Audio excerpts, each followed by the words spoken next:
This is going to be a video tutorial on how to display the hidden tools in Gimp. Let me jump over to Gimp here.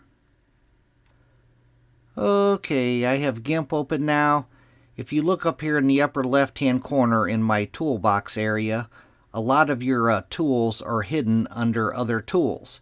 The way that you have to access them is to place your mouse cursor over the right hand corner of the tool, hold down your left mouse button, and it will reveal the tools that are hidden underneath.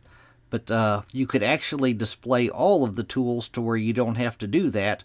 Very easy to do. The way to do that, you want to go up to the Edit tab, click on Edit. Then you want to go down to where it says Preferences and click on Preferences. In the dialog box that opens here, you want to click on Toolbox.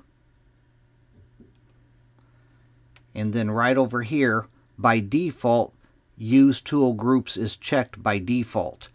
To display all of your tools, you want to uncheck that. I'm going to uncheck it. And then you just go down to the bottom down here and click on OK. And as you can see over here in the toolbox area, now all of my tools are displayed. That is how to display all the hidden tools in Gimp. Thanks for watching.